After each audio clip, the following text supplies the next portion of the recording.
Hi folks, welcome back to the Tabletop's Edge. Well, today is the day. This episode we will finally get this massive project underway by beginning with turn 1, January-February 1936. However, it has occurred to me that I have not yet mentioned which optional rules will be in effect during this particular game. And, as you all know, it isn't a game of World in Flames unless you are talking optional rules. So let's take a look real quick at the optional rules that I'll be using for this combined playthrough. Now, I'm not going to go into these in too much detail here, but I did want to at least give you a rundown of which rules are in fact in use. So we see here the copy of the list of all 60 optional rules from the back of the rule book, and I'll run down these just real quick here. You can see starting we've got optional rules 1 through 8 are in effect. These I'm going to use pretty much all of the optional rules that involve playing pieces and counters. There are a few exceptions to that, as you'll see as we get further down, but briefly, Option 1 is the African American and Scandinavian maps, so I won't be using the African map, but we will have the Scandinavian map as well as the America's mini-map. We'll be using the divisions optional rule, artillery, the planes in flames units, ships in flames units, cruisers in flames units, and convoys in flames units, as well as aircraft abilities. Then we're going to skip down to number 13 here for HQ supply and support. Then we'll be using task force markers, SCS transport, air-sea search, and then finally down at the bottom here, saving and spending oil.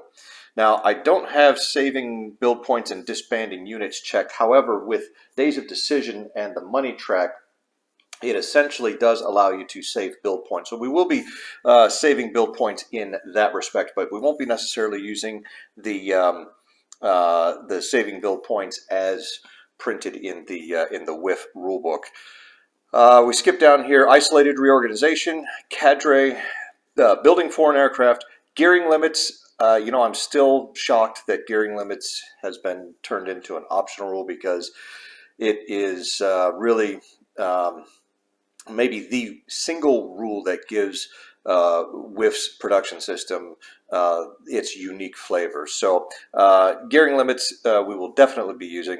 We have the USSR Japan compulsory peace. That I use in most of my standard WIF games. However, it's not really applicable with Days of Decision for reasons that we'll see as we get into the playthrough. Carrier plane units and pilots, kamikazes, offensive points, and then we have frogmen, guards banner armies, Siberians, territorials, city-based volunteers, and then finally warlords for the war in China. So that's a look at the optional rules that we will be using, and with that out of the way, let's just go ahead and get started.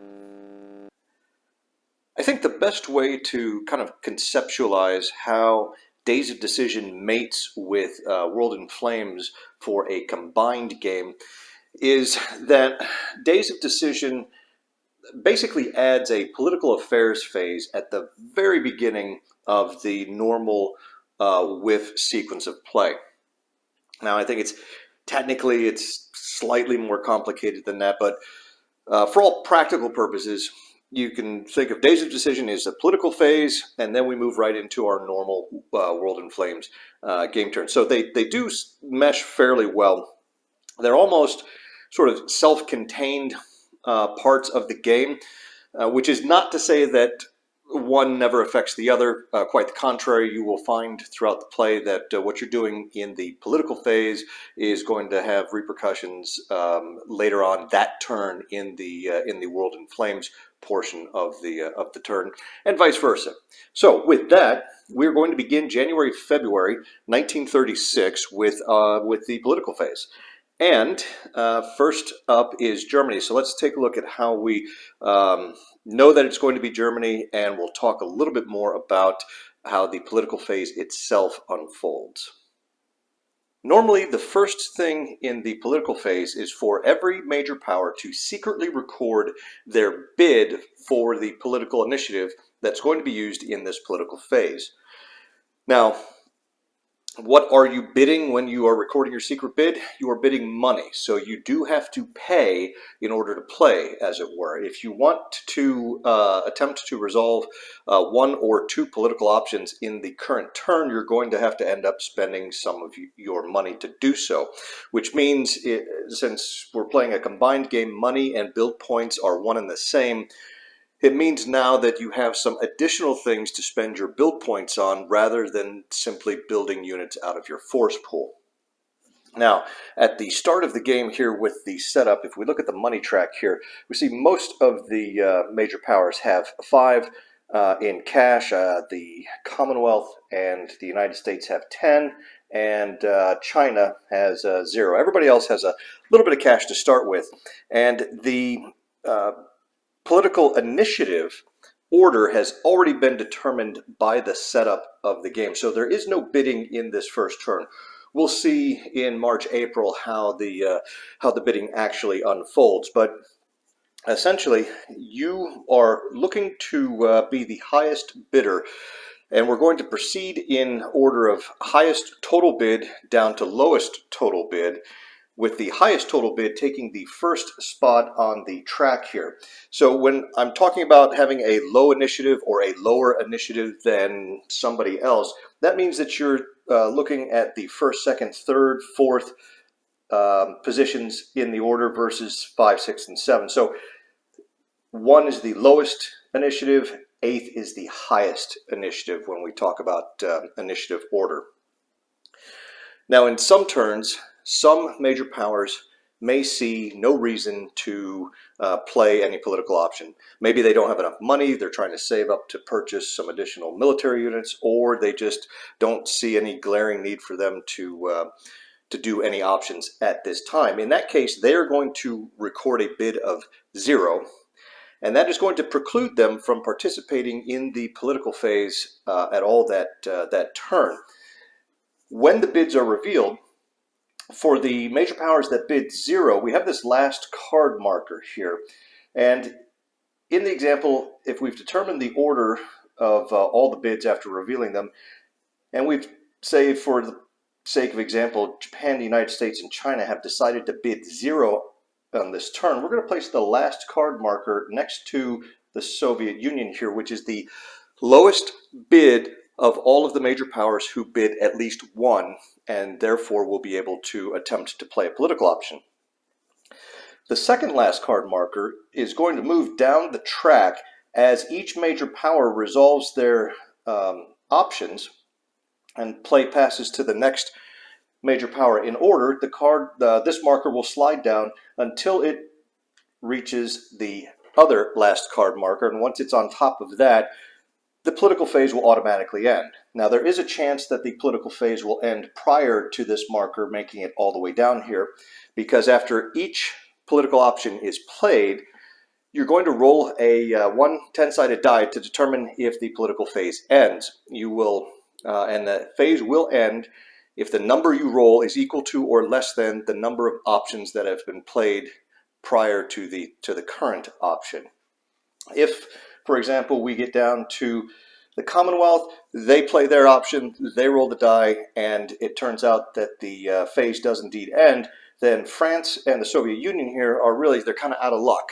Even though they bid for a position in the initiative order, they paid the money, they're not going to get an opportunity to actually play any options. So if you have something that is important to you, that you really feel like you need to play that option this turn, you're going to need to bid enough to try to secure one of these lower initiative positions to give yourself the best possible chance of being able to execute that option this turn. So, as I mentioned previously, Germany is in the first position here by virtue of the setup. So she is going to be on the clock, if you will, first in determining which political option she's going to play. So let's take a look and see what Germany decides to do. Now, just briefly, to give you an idea of the situation in which Germany starts the 1936 campaign, it is a very different position than she finds herself in the standard global war campaign scenario that starts in September, October 39. The mighty Wehrmacht consists basically of everything you see in these three hexes. They have a single, rather poor and unimpressive fighter aircraft. They have an artillery piece. Von Lieb is the only headquarters they have. They have a couple of not very good infantry corps. They have a motorized corps, a mechanized corps, and an infantry division. In terms of territory, they really only have or control what is within the German home country border. So you've got East Prussia and Germany here. Both Austria and Czechoslovakia at this point are independent, neutral minor countries. Germany, however, does not control the 5 hexes of the Rhineland here, which is the part of Germany that is inside the home country border but west of the Rhine River. Now, as you can see, there are 2 factories and 2 resources in the Rhineland. Germany, however, only has access to one of those resources and neither of the factories. Now, seeing as one of Germany's primary aims is to repudiate the Versailles Treaty and throw that out the window, reoccupying the Rhineland here and bringing that into the German home country is one of her top priorities.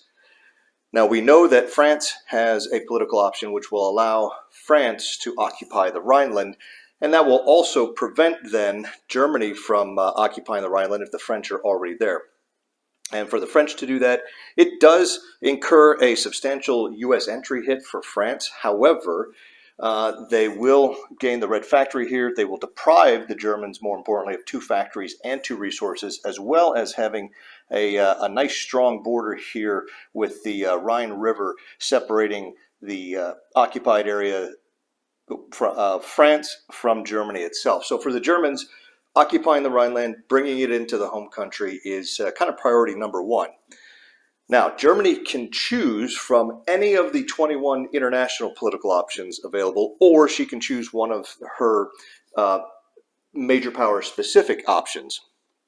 And given what we've just been discussing, she is going to actually look at playing option number 6, which is right here. German option 6, occupy Rhineland. Now you can see we have a couple of prerequisites. Germany can only play this option if France is not currently occupying the Rhineland and if Germany's initiative position is lower than France's. Now we saw on the initiative track that Germany is in the 1st position, France is in the 4th position. And since France is not currently occupying the Rhineland, we meet both of the requirements, allowing this to be a legal option play. Now, when you resolve the option, there are 4 steps to that process. The first step is we have to pay for it. And that brings us back to the money track. As we saw earlier, Germany starts the game with 5 money. The option to occupy the Rhineland has a cost of 3, so we simply subtract the 3 from Germany's 5, leaving her with 2 money remaining. And of course, this will be added to potentially during the production phase at the end of the turn, minus whatever units Germany decides to build. Now, after having paid for the money for the political option, we now have to record the effect of the option on the various minor countries around the world. That's going to take us back to the main map. Now, every option that a major power plays is going to impact or influence one or more minor countries that are kind of scattered around the globe. And to find out exactly what the effects are, we need to refer to the play aid cards, specifically to the option being played. So if we look here at Occupy Rhineland, you can see we met the prerequisites. The cost was 3 money, which we paid. Now in this modifiers box across here, you will see there are 8 minor countries listed with either a +1 or a -1. Belgium has a +3. This is the effect on those specific minor countries when Germany executes this political option. And we're going to record that by using the political markers that come with days of decision And let's see, you can see it is simply a marker with the country's flag and a numerical value between 1 and I think 8 or 9. On the reverse side has the same value but in a negative value. So this is how we are going to track the effects. We're going to place these markers in each of the minor countries that are listed on the option. So for instance, Austria is a -1, so I simply place that in Austria. Hungary is also a -1. Belgium, surprisingly, is a +3.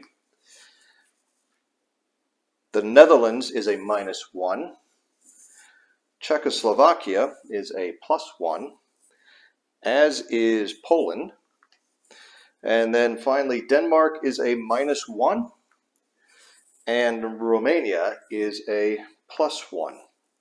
So these markers are going to remain in these particular minor countries until a later point, which we will see here very shortly. We'll explain what these markers mean and what we do with them. But just know that it's possible for multiple markers from different major powers to be in the same minor country at the same time. And again, you can almost think of these as the amount of influence, either positive or negative, that the major powers' actions have created in that particular minor country. Now, having recorded the effects on the minor countries, the third step in resolving the political option is to record the U.S. entry effect. So we go back to the card here, and you can see we have we've done the modifiers. We come down and we have U.S. entry here in the green boxes. We find the current year, which is 1936, and then below that you see a +4.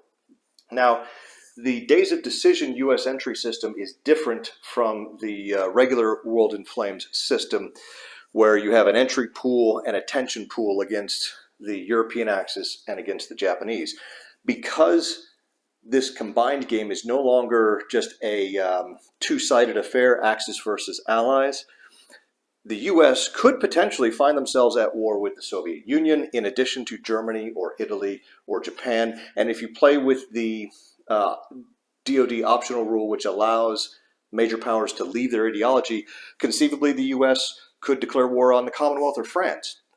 So the US needs to track its entry level against all 7 of the other major powers in the game.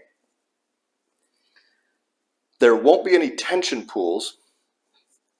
It's simply just a straight entry level. Once the United States has an entry level of 80 or greater against a specific major power, she is then able to declare war on that major power.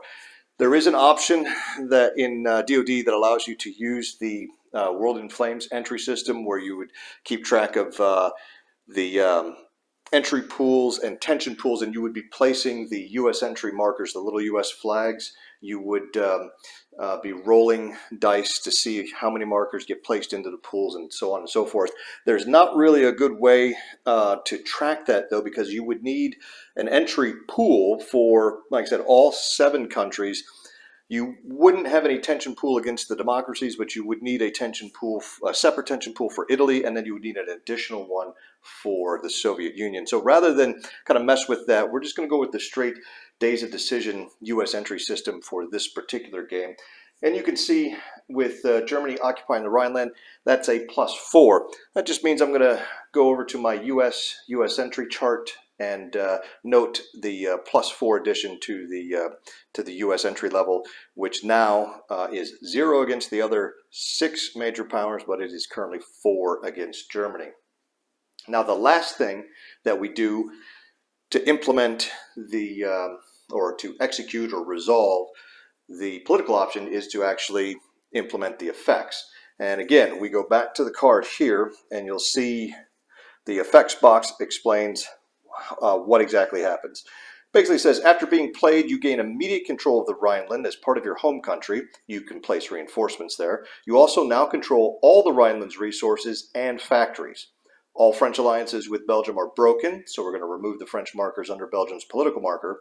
And if the if France or the Commonwealth come to war with Germany, she may occupy the Rhineland without playing this option. If she does so, Germany 6 may never be played. Now that last bit's not going to be in effect because Germany has occupied the Rhineland prior to either France or the Commonwealth going to war with her. But significantly, it mentions that Belgium has all of its alliances with France broken, and let's see what that looks like over on the days of decision portion of the table. Now, normally we would track alliances by placing major power markers, these flags, underneath the minor country flags here on the display that they have alliances with. But because I am using these two displays that I printed out to track the alliances that the minor countries have, I have not been or will not be placing control markers under the flags. However, here we can see Belgium here has an alliance with France. This is now officially broken, so we remove the marker, and Belgium, you can now see, has no alliances. That is basically the end of implementing or resolving that option. Now, after each major power resolves its option, it must activate one minor country. And what do I mean by that? Let's go back to the main map and I'll show you. Activating a minor in this context means that the major power who is currently active in the political phase must select one minor country that contains at least one major power control marker in it. We are then going to remove all of the major power control markers that are in that one country, and we are going to apply the values or the influence on those markers to the minor country's flag on the status display. And this is how these markers move around the display and get pulled into your sphere of influence and then ultimately, hopefully, under your complete control. So Germany now is going to have to select one of the 8 countries with a marker in it. Most of these markers, I think all except for the Belgian marker, are either a +1 or a -1. Now the base movement cost, in order to move a minor country's flag 1 hex on the status display, it requires 2 influence. +2 moves it towards you 1 hex, -2 moves it away from you 1 hex. If we were to, for example, select Austria here, we would remove this German -1 marker. We would go over to the display to implement that. The -1 not being enough to actually move the flag would essentially be spent for no effect and kind of wasted in a way. Now, because these are all -1s, and there are modifiers to that base cost, depending on the situation, and we'll talk about that in just a minute. But I think what Germany's going to do is they're going to take advantage, they're going to choose to activate Belgium here and maybe take advantage of this +3 influence that they currently have in Belgium. So Germany selects Belgium, will clean up all of the major power control markers, and in this case there is only the one, and then we're going to head over to the status display and I'll show you how we resolve the influence here.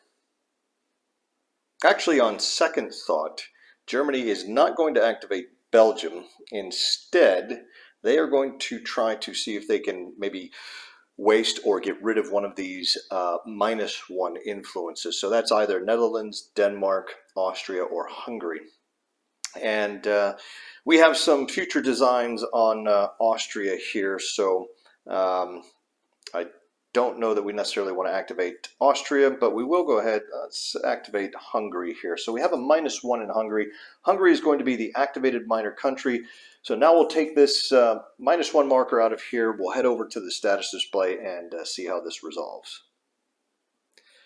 Now, here we are at the political status display. We've kind of zoomed in so you get a better look at Hungary here, and Germany is located here right in the center of the dictatorship ideology. Hungary is in the, the fascist ideology, the dictatorship faction.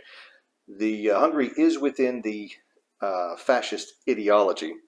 Now, normally it's going to cost 2 influence if you will, to move a single hex. But as I mentioned, there are a number of modifiers that are cumulative that can either increase or decrease that cost. So here's the -1 that we have from the markers that are currently in Hungary.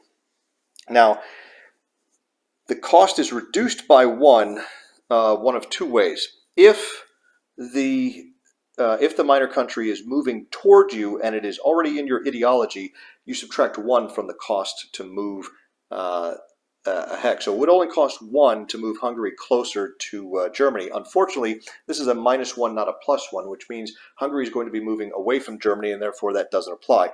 The other way to reduce the cost by -1 is if the minor is moving away from every major power that is currently at war with the minor. That doesn't apply. So what we are looking at is a cost of 2 to move Hungary a single hex. Well, we only have 1. So Hungary is going to basically stay put, and this -1 is basically just kind of blown off or wasted, if you will. Now, how do you increase the cost of moving the minor country marker? Well, it's +1 if the country is moving towards you from another ideology. And if we pan up here a little bit, you can see Belgium here is in the Democrat ideology. So in addition to the normal cost of 2, in order for Belgium to move towards Germany here, it would actually cost an additional +1 because Belgium is in another ideology. You have to add 1 if it's moving towards any major power at war with the minor. So again, these all kind of make sense if you think about them. It's going to be easier for a minor to move away from all of the powers it's at war with. It's going to be harder for it to move towards those same powers that it is at war with. You also add a +1 if you're crossing a boundary. What is a boundary? Well, a boundary is the boundary between the neutral zone, which you can see is the yellow hexes here, and going into an ideology. And then within the ideology, there are 3 factions. Crossing each of those faction lines, moving from the social democrat to the sort of medium blue free market, is crossing a boundary. That would increase the cost by an additional +1. And if you're moving away from any allied power, that would add a +1, as well as leaving a hex that's occupied by a major power that can control the minor. So if Hungary were stacked with Italy here, and we were looking to move it 1 hex away from Germany, say this way, it would be a base cost. If Hungary is stacked here, it would be a base cost of 2. However, it would be +1 because it's stacked with Italy that can control it. It would be an additional +1 for crossing a boundary here. So it would actually take 4 influence to move Hungary just this 1 hex in that particular example. So Hungary, with only a -1 to apply to it, is going to stay put, which is actually probably exactly what Germany would want. She's very satisfied with that. Italy, of course, which is allied with Hungary, certainly doesn't want to see Hungary move further away from her either. So that is the resolution step, or that's how you resolve the activation of a minor country. And as more options get played and as more influence markers get placed into minor countries, we're going to see a little better example of minor countries sort of moving around this map. Now, having done that, there's one last thing Germany has to do, and that is roll a 10-sided die to see if the political phase ends. However, this is the very first political option that has been played this turn, so she would have to roll a 0 or less, because you don't count, you're counting political options that have been played prior to the current option. In this case, it's 0 because this was the first one. We can't roll a 0 on the 10-sided die, so therefore the political phase will advance to the next country in initiative order, which is Italy here. So that's going to wrap it up for Germany. Now let's see what the Italians decide to do. Italy begins in a bit of a unique situation, as they are the only major power that is currently at war. They are at war with Ethiopia here, and you can see they have a fairly sizable military deployment in Ethiopia. They do, however, still need to capture Addis Ababa to end the war.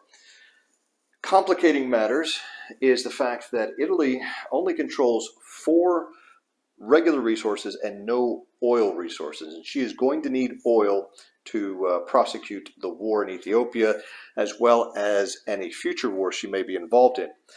Furthermore, while she has 11 factories, she only has 4 resources that she controls right now, so she needs to start adding resources to build up her economy. And I think what she's going to do is choose to select the international political option number 2, minor economic agreement. And we can see here, it may not be played against a minor power that's at war or already in a civil war. In order to make an economic agreement, the major powers initiative must be less than or equal to the minor's willpower. Well, looking around the map at who has some oil that Italy could get her hands on, Romania certainly has some oil. They have 3 oil resources, one of which is already being given to Germany. Iraq has a couple of oil resources, and Austria has one. So I think what Italy is going to do is maybe try to target one of those 3 countries to grab the oil, or not grab the oil resource, but sign an economic agreement which will give them access to that oil resource which they can start using. Now, Austria, we know Germany has eyes on Austria, so if we were to go after the Austrian oil and sign that economic agreement, if something were to happen to Austria, like say she disappears from the map in another year or 2, then Italy's going to be out that oil resource. Iraq has a couple of resources. However, we may be in a situation where we might have to transport those oil resources across the water. Romania's oil resources are considerably closer than Iraq's, so I think ultimately what we're going to do is attempt to sign a minor economic agreement with Romania. Now, I mentioned the willpower. How do we know what the willpower of the minor country is? And simply by consulting the handy chart here, you can see for the minors, they have these smaller charts that are similar to the charts I showed you for the major powers last episode, but these being minor powers, minor countries, there's not nearly as much involved. But you can see there's a place here to record the alliances and guarantees, as well as recording which major power, if any, their factories and resources are going to, and who they're aligned with, whether or not it's in a civil war. So we can see Germany has claims on the first oil resource. The willpower and stability are also listed here, and we have the treaty chart and war chart effects for Romania. So anytime that an option says apply the treaty chart with regards to Romania, we're going to apply this number for U.S. entry. Now, as we saw there, Romania's willpower is 4. Italy is in the second initiative position, which means it's lower than Romania's willpower, and therefore this would be a legal option to play. So, first thing we have to do is pay for it. And you can see here, minor economic agreement costs 4 money. I'm going to go ahead and record that on the money track. That will leave Italy with just 1 lira in her reserves before production at the end of this turn. All right, having paid the cost, we now have to record the effect of the option on minor countries. You can see here for modifiers it says specified minor country +1 sign or -1 break. So if we were breaking the minor agreement, we would have to place a -1 influence in the country. But since we are signing it, we are going to add 1 Italian influence, a +1 Italian influence to Romania. Third step is to determine U.S. entry effect, and you can see here that that is 0.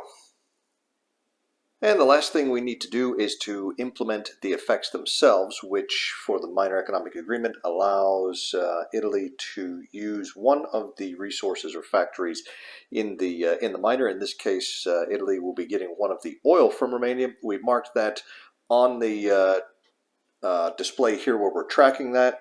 And then with the option fully resolved, we now roll to see if the political affairs phase is going to end. Now the rules say we're going to roll 1d10, and if it is a 1, the phase is ended, and we're going to subtract 1 for every option that has previously been played prior to this one. So that would be just Germany. So we're going to subtract 1 from the die here. You see it's a 10. Minus 1 is a 9. So the political affairs phase will continue. And we will note that by sliding the last card marker down. And now the Commonwealth is active, and we'll see what political option they're going to go with. Now the Commonwealth knows that eventually the fascists and the communists are going to get pretty aggressive internationally, and the only way that the democracies will be able to stop them is if they band together. Now individually, neither France nor the Commonwealth is likely strong enough to prevent Germany from achieving her aims, let alone all three fascist powers. And so to that end, the Commonwealth is going to try to establish a fairly tight bond with France and the United States. Now, unfortunately, the United States is currently it has a rather isolationist view of the international scene, so Commonwealth is going to try to work with France to build an alliance, if you will. Now, one of the benefits of going early in the political phase, having a low political initiative, is that a major power cannot select an option which has already been selected this turn. So Italy selecting IPO number 2, the minor economic agreement, means that none of the other major powers who have yet to go this turn can select a minor economic agreement. So economic agreements with minors are obviously the easiest, fastest way to get more resources pumped into your economy, but it's going to be limited to just a single major power each turn at the most. And so your chances of being that major power are increased the lower your initiative is.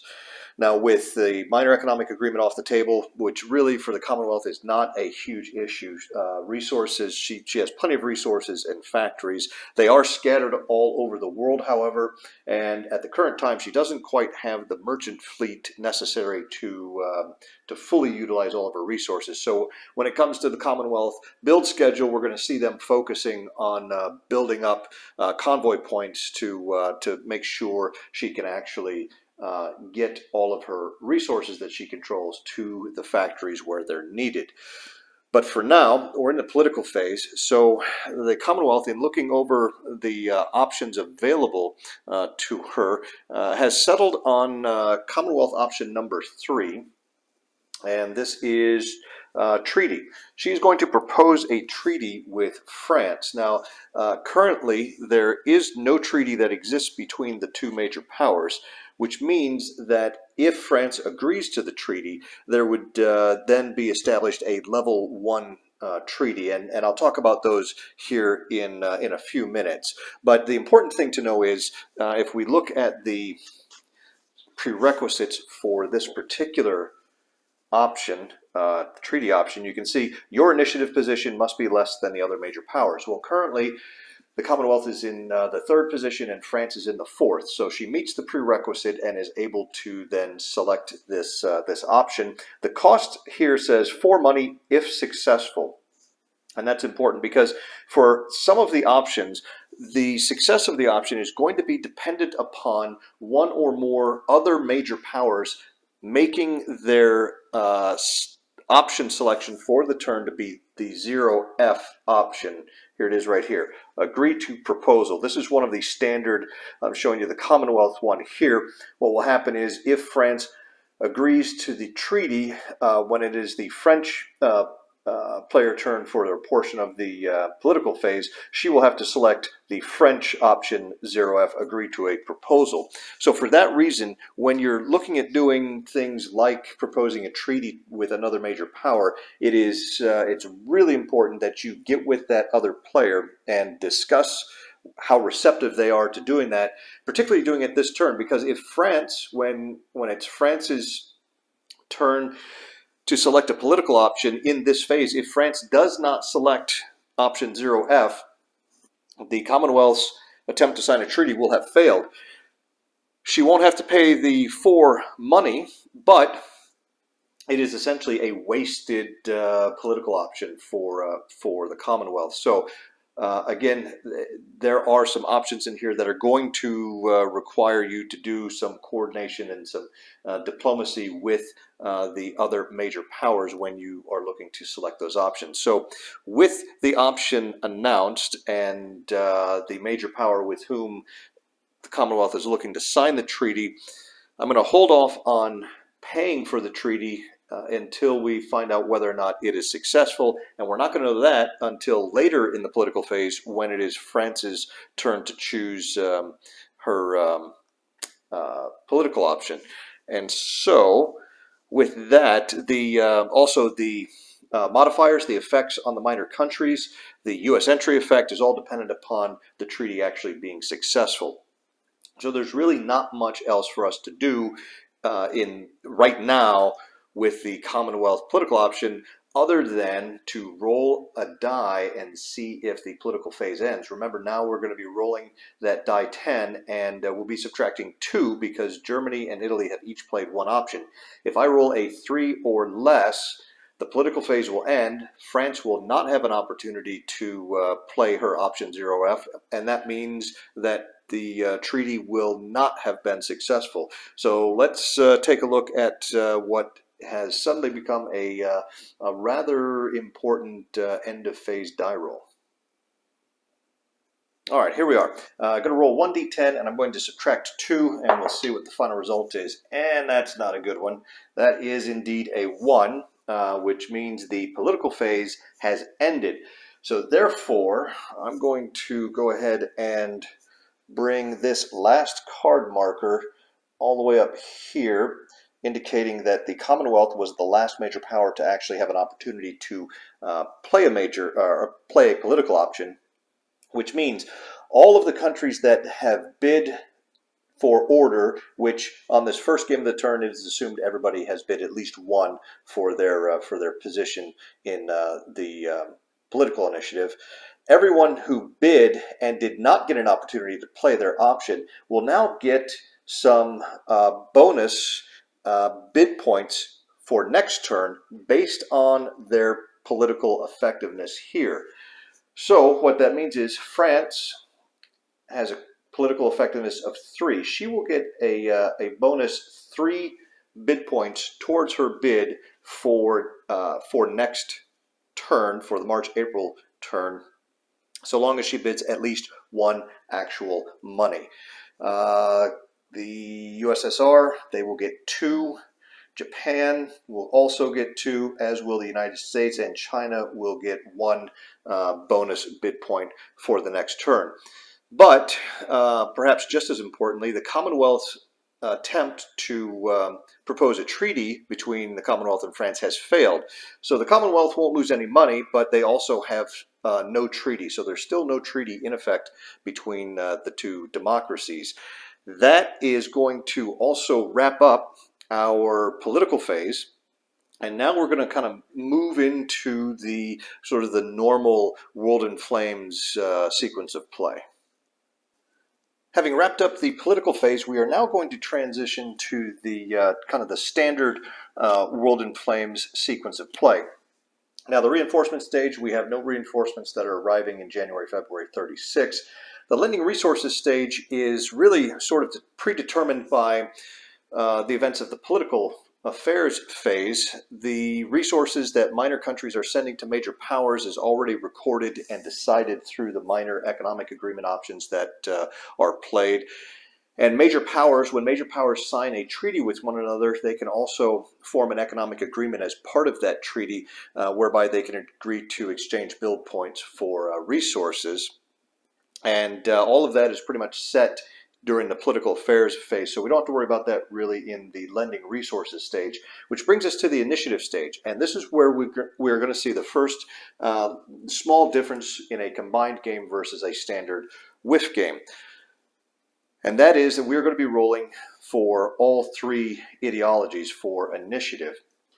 So I'm going to roll. I've got 2 10-siders here. The green die will be the democracies die. The red die will be the fascist die.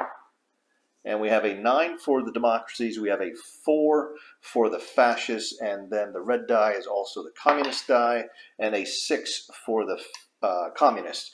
So a 9, 6, and 4. However, the initiative track at game setup has the fascists with a +2, the communists with a +1, and the Democrats with a +0. So with the die results, the Democrats are a 9. They will be taking the first player turn. The communists ended up with a 7 when you add 1 to the 6, and the fascists with their 4 +2 gives them a 6. So they are in the third position. So with the initiative out of the way, we move on to the action stage where we determine the weather. It is currently January, February. It's not going to be very good weather, and a 1 is going to make it actually about as good as it can get for January, February. We actually have just rain in the Arctic, and it is fair everywhere else, with the impulse marker advancing just 1 box, as we can see right up here. So surprisingly good weather for January, February. That's going to be good news for the Italians. There's not going to be much to this actual WIF turn since it's so early in the game, and there's only one conflict currently underway, and that's the Italians in Ethiopia. But we'll go ahead and run through this quickly. We've got the weather determined. I'll go ahead and mark out the weather, and then we're right into the first side's impulse, which is going to be the Democrats. So with that said, we'll go ahead and take care of that, and then we'll pick up on the main map. Well, we're into the Democrat player turn now, and frankly, there's really not been a huge change, or really any change, to the board state from the very beginning of the game. The world is still, for now, quite a long ways away from any war, except for what we have down in Ethiopia currently. And I am using the oil rules, and so that's going to have a little bit of an impact on what the various major powers do. Just to briefly discuss the oil optional rule for those of you unfamiliar with it, there's a little chart here on the board. What's going to happen is every major power is only allowed to move 1 oil-dependent unit per impulse without having to pay any oil. Now, oil-dependent units, there's a chart 28 in the back of the scenario book, lists all the unit characteristics, and it tells you whether or not they are oil dependent. Essentially, if it has a motor, it is oil dependent. So it's going to be aircraft, all of your ships and submarines, your armor, mechanized headquarters, both infantry and armor headquarters, as well as motorized infantry. That's essentially all of your oil dependent units. So not wanting to waste oil and move units unnecessarily, the democracies really aren't going to be doing anything at all here in this initial impulse. So there's literally nothing to see here, and we will move on to the communist player turn next. And really, for the Soviet Union, they're kind of in the same exact situation. There's nothing they really need or want to do, or are even really in the process of preparing to do at this point. They see no reason to move anybody around needlessly. So again, the communists are essentially performing a pass, for lack of a better term, and that's going to bring us to the fascist player turn. Now, the fascists are actually going to be moving some pieces on the maps. So we'll go ahead and run through this player turn. We'll start with port attacks. There are none. There are no naval air missions, which brings us to naval movement. Both the Italians and the Japanese have some naval movement.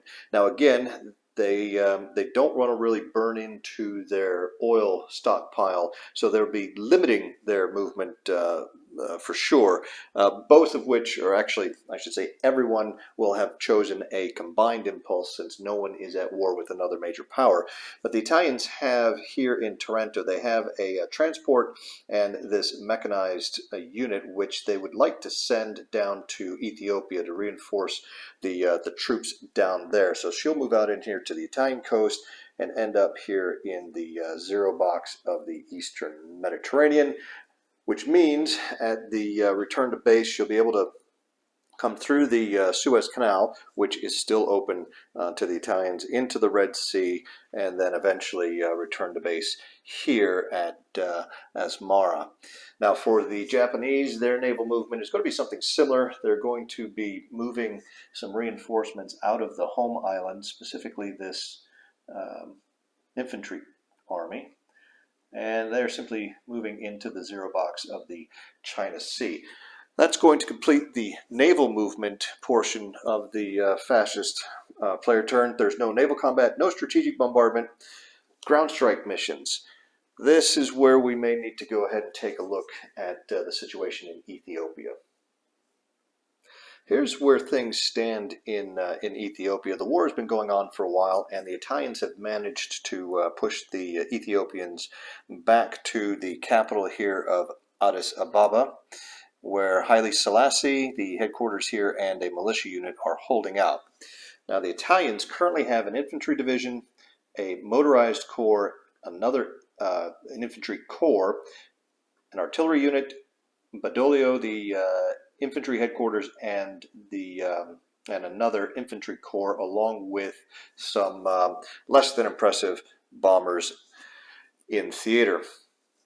The way things stand right now, the Italians can bring that's 4, 5, 8. If I get this straightened up here, 8, 10 with the artillery, 14, 17. And if they were to use the air here, it would be a maximum of 18 attack factors against 4 defensive factors. But the defenders are going to be doubled because of the mountain terrain, which means they've got a defensive strength of 8. Now, I can perhaps use the aircraft to conduct a ground strike mission. But if I do, it's not a very good one. I'd be rolling 1d10 for each of the units. I have to roll a 1 in order to actually flip the defender face down.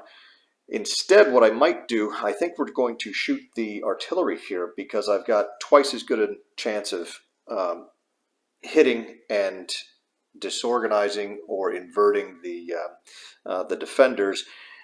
And even without these 2 factors in the combat attack, because the artillery will be turned face down, I can still use the aircraft to provide ground support, which will get me to the 16 attack factors I need, which will give me a 2-to-1 here on the defenders if we decide to attack this turn. So with the being in the ground strike phase, I think we will go ahead and do that. And I'm going to roll 2d10, and let's see how effective the artillery is. All right, I will be firing twice, once at each of the units, and I'm going to roll both dice at once. The red die will be the top die, the headquarters die, and the green die will be the artillery shot at the militia unit. I'm looking for a 2 or less on each die. And if only I had been attacking, rolled a couple of 10s, so those are both misses. That will, however, turn the artillery unit face down. And that's going to wrap up the ground strike phase. We move on to rail movement, which there is none, and then land movement. There will be some land movement both in Germany as well as for, well, the Japanese have some movement, but it's going to be a debarkation, not land movement. So let's hop back over to Germany and see what they're moving over there. Over here in Germany for the land movement, it's not going to be anything particularly spectacular. Germany did play the reoccupy Rhineland political option at the beginning of the turn, so they've decided to physically reoccupy the Rhineland, and they'll be sending some of their units into Saarbrücken. They get 1 oil-dependent unit that can move for free, so think we're going to send the motorized corps here, and we will have the infantry division accompany it, and then the rest of the moves, I think we'll shift the artillery unit up one hex here. We'll have these two infantry corps slide down, and we now have at least a fully occupied front against the French. That's going to pretty much do it for the German land movement. The Italians don't really have any land movement, so we're going all the way over to the Far East and Japan. During the debarkation step, they have an infantry corps here that they're going to land into Port Arthur. It's going to turn the transport face down, and that's going to bring us, there was no air transport, that's our debark, no invasions, no paradrops, no land combat. If we go back to Ethiopia here for a moment, in order for the Italians to get enough factors to get a 2-to-1 against the Ethiopians here, they would have to send in the bombers here, because we currently have 5, 8, 12, 15 attack factors. The Ethiopians have 4, but because they're in the mountains, it's going to be doubled to 8. So it's 15 to 8. If we add the 1 ground support factor there from the bomber, that does make it 16 to 8. However, we've already moved a transport earlier this impulse. So if we fly the bombers, that would force us to pay the combined impulse type oil cost for Italy, which would be 5/10 or 1/2 of an oil point. And I don't think that's a wise use of that oil. So the Italians are going to pass on the land combat now. Hopefully they'll have some good weather next impulse, or maybe even wait till next turn and take another shot at the Ethiopians with the artillery to try to get one or both of them turned face down, giving them a +1 or potentially +2 on the combat resolution roll. So with that, we go right to air bases and then reorganization. We aren't going to bother reorganizing the artillery with Badoglio here. So just from the simple fact that we don't really plan necessarily on making, I think, a land attack this turn in Ethiopia. That's going to bring us to the end of the Axis impulse. We'll advance the impulse marker, and then we will roll for weather to see what next impulse's weather is going to be. All right, the Allies are going to be moving first again in this impulse. It's January, February. The weather roll last time was a 1, so there was no asterisk. There won't be any modifiers to this die roll. Let's see what the weather looks like. And it is an 8. We can see that a little bit better there. An 8 in January, February.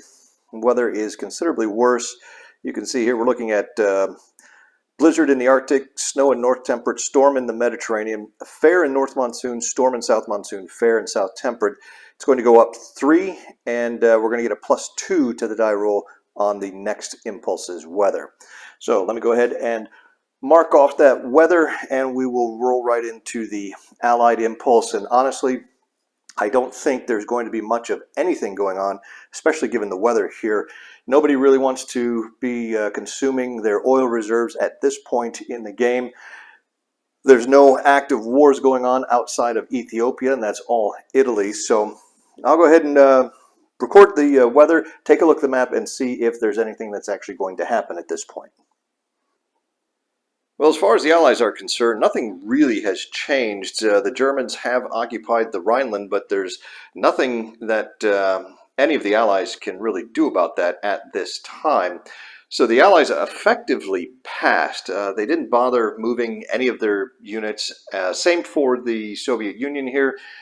They have their units where they're initially set up. Nothing on the board has changed to make them want to alter their initial deployments.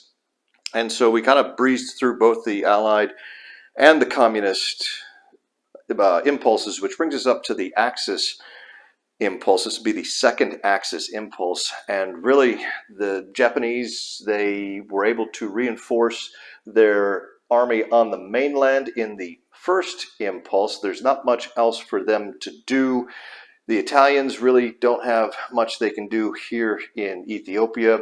The weather's not the best anyway down there, so they're going to hold off till March, April before they consider making an attack or doing anything further down there.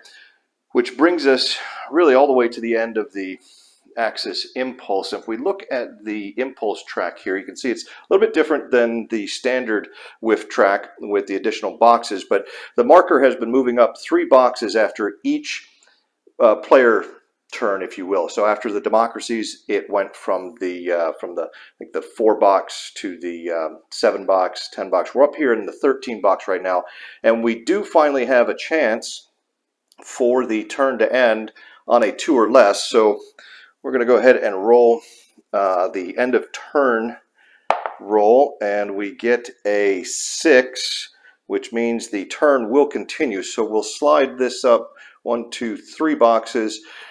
We'll make a weather roll again, and there's really not going to be anything to see from here on out. All of the major powers are pretty much content with whatever it is they plan on doing here on this January turn. So it'll just be a matter of figuring out when exactly the turn ends, as if the democracies, which are up next, if they end up getting an extra impulse, one impulse more than the communists or the fascists, those markers will slide up to the right here on the ideological track. And if they can't slide any further, the democracies will slide 1 to the left, closer to the -1. So I'll go ahead and take care of that. I'll do the weather roll. I'll update you on that and let you know where exactly the turn ends up finishing, and then we can move on to the initial production. Well, it was kind of the turn that refused to end. We went all the way through a 3rd impulse for all 3 sides, and it didn't end until the 4th Democratic impulse here up in box 22. And as a result, with the democracies getting an additional impulse, the communist initiative marker moved 1 to the right. The fascist was already in the +2 box, could not move further right, so the Democrat marker moved down 1 to the left to the -1 box. So that'll have an effect on future initiative rolls over the coming turns. And then that took us right into the end of turn stage. The weather, which will affect the weather roll for the first impulse in March, April, ended up being a 4 here, which you can see with the asterisk is going to give us a +1 on the weather roll for next turn in March, April. And as far as the map goes, I went ahead and took care of the partisans, since there are no partisans. No U.S. entry. Returned to base. The Italian transport carrying the mechanized corps here that was in the Eastern Med went through the Suez Canal and ended up reaching Eritrea here. So some reinforcements for the Italians in East Africa. And the Japanese transport at sea that had dropped off the infantry corps has returned to Fukuoka in Japan. Now we're ready to pretty much proceed on with the initial production phase. The first thing I'm going to do here in the production phase, at least in the first few turns, is we have to figure out exactly how many build points or how much money, because remember in this combined game of Days of Decision and WiFCE, money and build points are one and the same thing. We've got to figure out how much each major power has to spend on production or to save for future turns. Since the Democrats went first, followed by the communists and then the fascists, that's pretty much the order that I'll go through here. So we're looking at the money track here. Most of the major powers started the campaign with some money in the bank already. Germany and Italy, as you can see, spent some of that on the political options that they were able to execute during the political phase.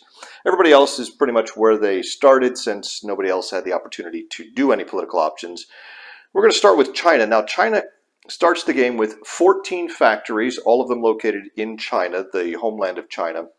She has a total of 11 non-oil resources between the homeland and Hainan, and no oil resources. So the 11 resources going to 14 factories is going to give her 11 production points. She is a protectionist country, so she gets a bonus of +1 production point, giving her a total of 12 production points. Now, her current production multiple is 1/10 or 0.1. So when we multiply the production points by that multiple, that gives her a total of 1.2 build points, which is going to round down to 1 build point.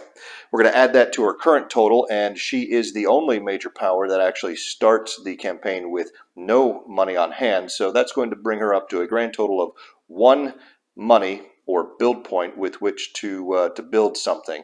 And that's also money that needs to be used to implement any potential political options that China might choose, as well as bid for political initiative positions. So the Chinese, I think it's safe to say, are not going to be adding any military forces to the production track this turn. They will probably save that 1 build point. And so you can see the Chinese production is at a very, very low rate until she is able to gear up for whatever reason, whether it's being able to play that political option and pay for it, or the Japanese end up declaring war on her, or maybe the Soviet Union, maybe a civil war breaks out, something along those lines. But China really isn't going to be spending much of anything very quickly here for the first probably year or two.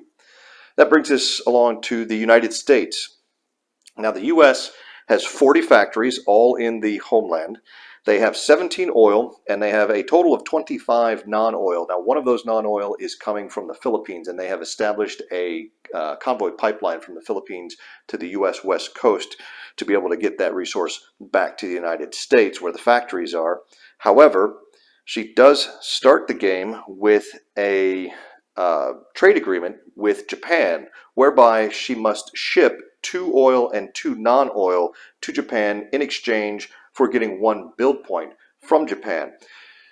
And the rules specify how the convoy pipeline is supposed to be laid out. It's a combined pipeline with the Japanese in 2 sea zones and the Americans in 3 sea zones. So that has all been established, meaning that those resources are going to be transferred in exchange for the build point.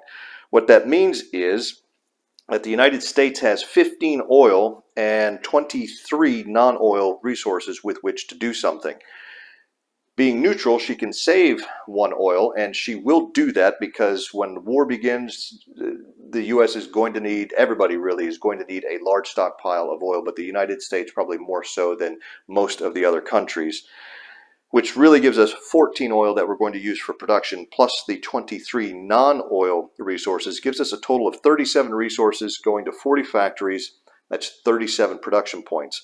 The current multiple for the U.S. is 1/20th, so half of what China's is. However, because she does have 37 production points as opposed to 12, that's going to give her a grand total of 2.85 total build points, which is going to round to 3. So the United States actually, despite having such an abysmally low production multiple, does manage to get 3 build points, or 3 money. Not exactly anything to write home about, but it is something. And she starts the campaign with 10 in the bank already. So the U.S. currently has 13 build points with which to build and or execute political options. And what I think I'll do is we'll go through and I'll probably just establish how much money each nation has. Then I'll go ahead and decide on the builds and kind of update you and let you know who ended up building what. We're going to look at France next. Now, France has 14 factories, all of them in metropolitan France. No oil resources, but she has 6, 7, 8, 9, 10 non-oil resources that she controls. However, she has an inadequate number of convoy points in order to establish enough convoy pipelines to bring all of those resources back into metropolitan France where the factories are. So in fact, she's only able to use the 6 resources in France itself, 1 from Algeria and 1 from Indochina. That's a total of 8 non-oil resources, which will give her 8 production points. She is a protectionist country, which gives her a +1 bonus production point for a total of 9. The current production multiple for France is 1/4 or 0.25. That's going to work out to 2.25 build points for France. And that's going to round down to 2. So she will get 2 build points, which will increase her total from 5 to 7. That brings us to the last of the democracies, and that is the Commonwealth. This one is a bit complicated. Now, the Commonwealth has 17 factories in the UK itself. She also has 1 factory in Australia, 2 in Canada, and 2 in India, which is a total of 22 factories. She controls 3 oil resources, 1 in Canada, 1 in British Guiana, 1 in Burma, and she has a trade agreement at the start of the game with Venezuela to provide a 4th oil, for a total of 4 oil resources. Non-oil resources, she's got quite a number of them, but they're spread literally all over the world. There are only 2 in the UK, but she's got 3 in Australia, 5 in Canada, 4 in India, 3 in South Africa, 1 in British Guiana, 1 in Cyprus, and 2 in Malaya. The problem that the Commonwealth has is that she only starts the campaign with 56 convoy points, which is not enough to bring in the 15 additional resources to the UK to fully maximize the production of all of her factories. What we've done is we were able to build some pipelines that can bring in 11 non-oil resources and 1 oil resource into the UK. So that's a total of 12 resources getting transported to the UK, in addition to the 2 resources that are in the UK itself. Now, just like the United States saved in oil, the UK, or the Commonwealth, is also another country that is going to be a heavy consumer of oil and is going to take the opportunity to save every oil resource she can.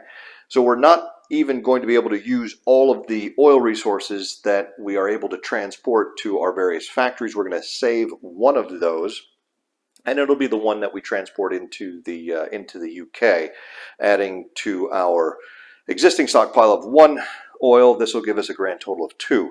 The bottom line is that the Commonwealth is going to be using only 2 of her 4 oil for production and 17 of her non-oil, for a total of 19 production points. She is protectionist, so the +1 brings it up to 20 total production points. Her current production multiple, like the French, is 1/4.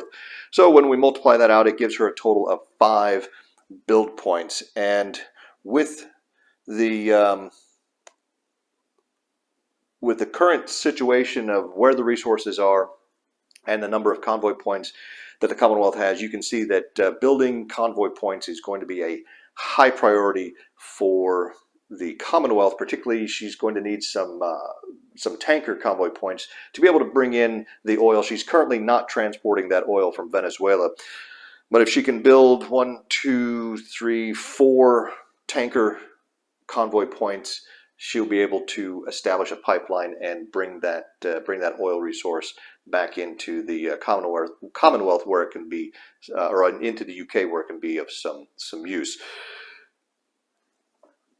So the Commonwealth started with 10. We added 5. She's sitting at 15 right now, and is currently the richest nation, if you will, in the game. And next up, we're going to take a look and see how much money the Soviet Union is going to have. The Soviet Union is much more straightforward than the Commonwealth.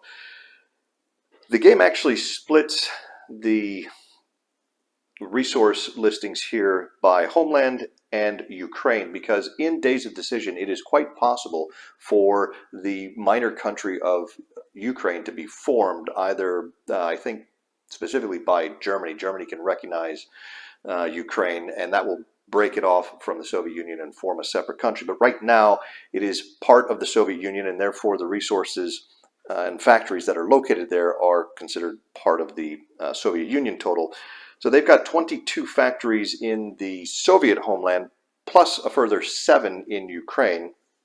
They control 10 oil, and then 17 in the Soviet homeland, and another 3 in Ukraine, for a total of 20 non-oil. So the 30 total resources, 10 of which are oil, going to 29 factories, works out very nicely, very cleanly for the Soviets, in that they can use 29 of those resources for production and still save one of their oil resources to add to their stockpile, which is exactly what they're going to do. That gives them 29 production points plus 1 for being protectionist, is a grand total of 30. Their current production multiple is 1/10, which is going to drop that 30 down to a total of 3 production points. I'm sorry, 3 build points, which will give them a grand total of 8 money at this point in order to spend again on military units as well as future political options. And again, you also need to spend that money to bid for initiative position. Now, let's take a look at the 3 fascist powers. We'll start with the junior partner in the fascist ideology, and that is Italy. Italy has 11 factories, all of them located in the Italian homeland, along with 3 non-oil resources. They have a 4th non-oil resource on the island of Sardinia, which is being transported to the mainland by a convoy point. They also managed to sign a minor trade economic agreement with Romania for 1 oil this turn. So that's going to give the Italians a grand total of 4 non-oil resources and 1 oil resource. Now, the oil resource that's being transported to Italy is actually going to be saved.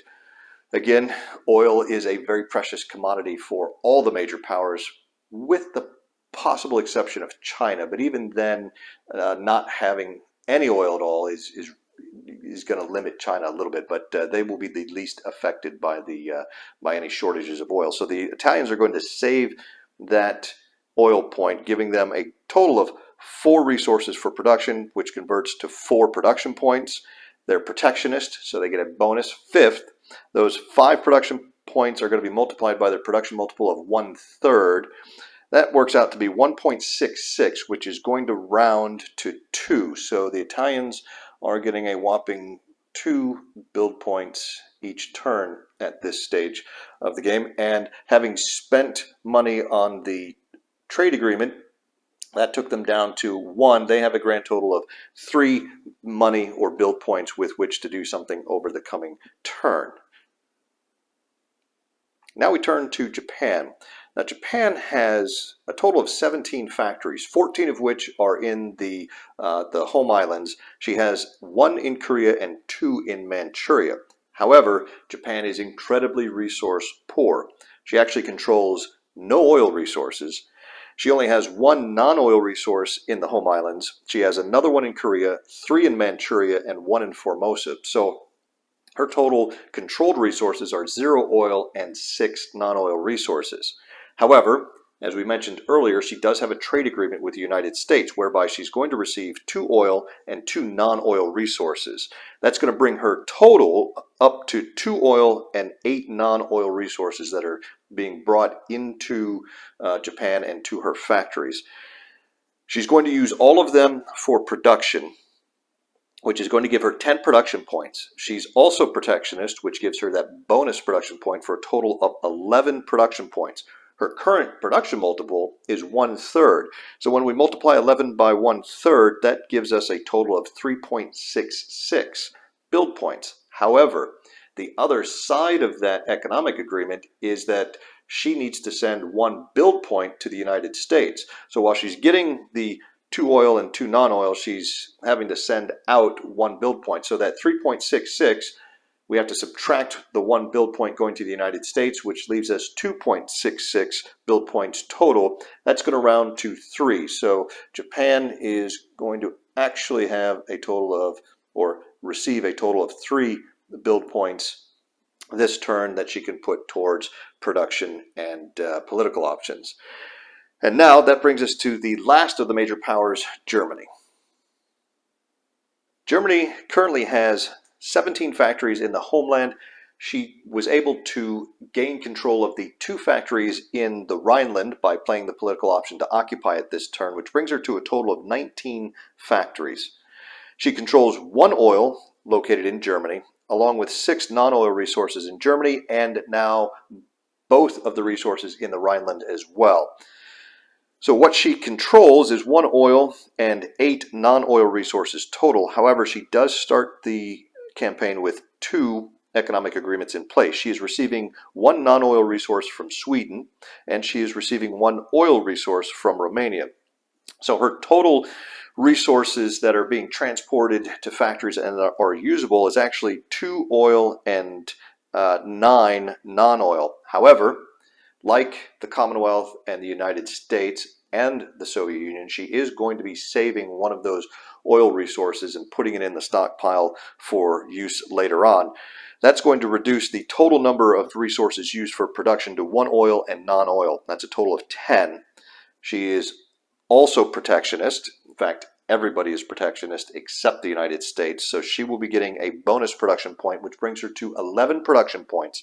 Her current production multiple is the highest of all of the major powers at 1/2. Dividing 11 by 2, we get 5.5 build points, which is going to round to 6. So Germany, as you can see, is getting the greatest number of build points initially. And that is something that Germany actually needs. Of course, everybody needs all the build points they can get in this game, particularly with the fact that you're now having to pay for political options that you may want to do.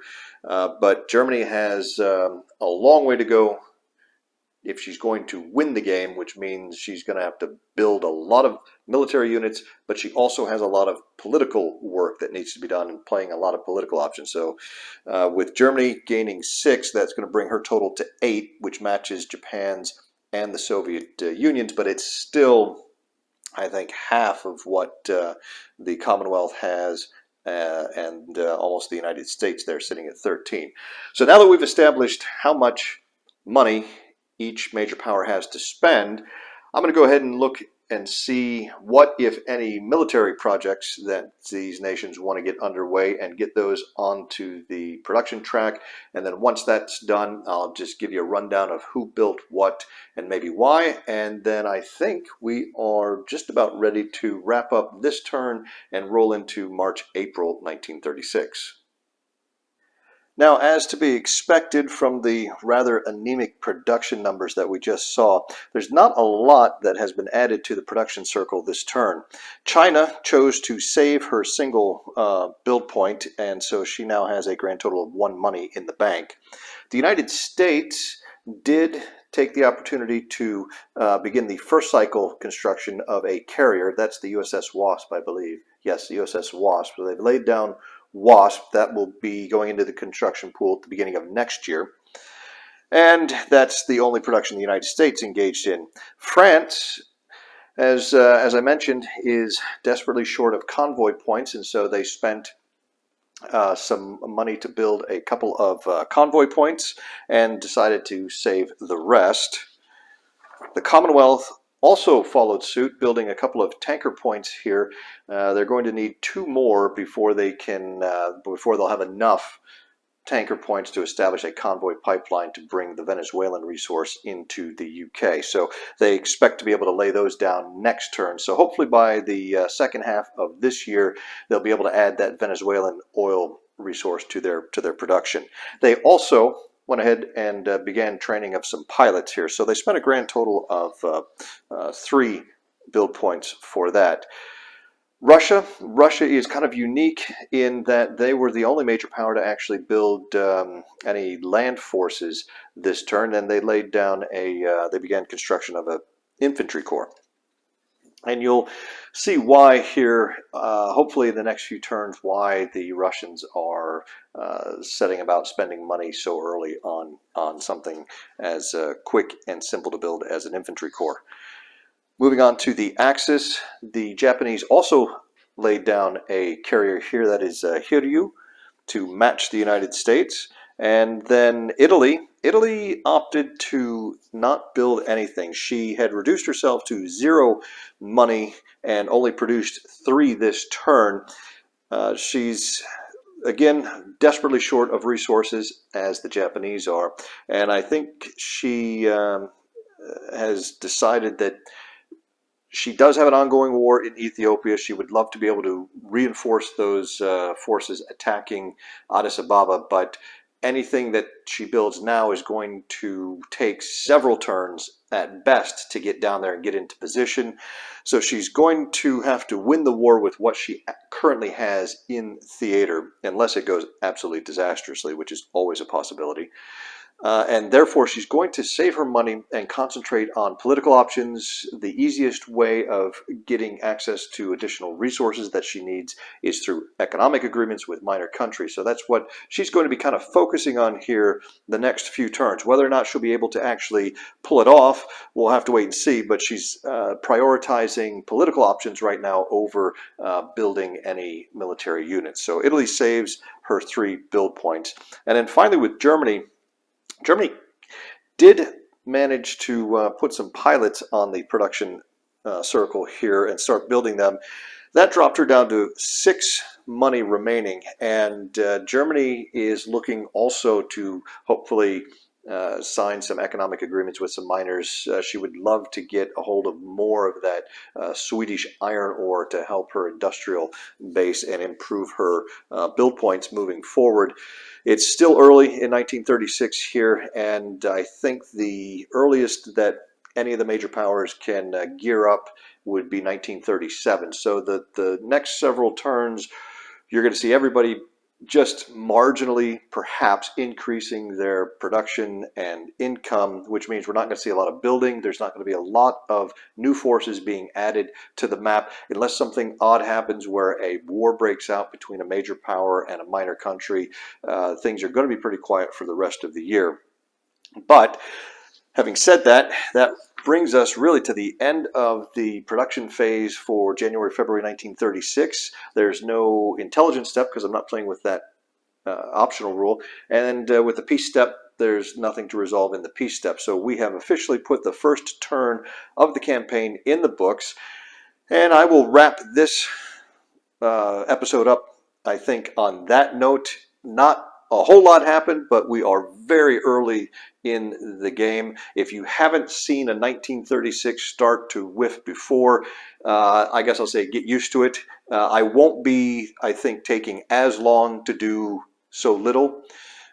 In future episodes, we'll be kind of working through, the more you see things, the less I'll have to kind of fully explain everything for you. So things will move faster, and then also as the world situation develops, there will be more interesting things beginning to happen.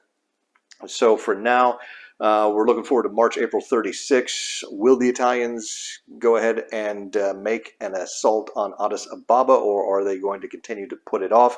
I honestly don't see much reason for them to continue putting it off because they're really not going to get any stronger down there in Ethiopia. So they might as well start hammering away at the gates of the city and see if they can wrap up this war, because the sooner they can do that, the better situation they will be in, both militarily and economically. So that's it for today, folks. Once again, thanks for watching. Stay tuned. Take care. We'll see you.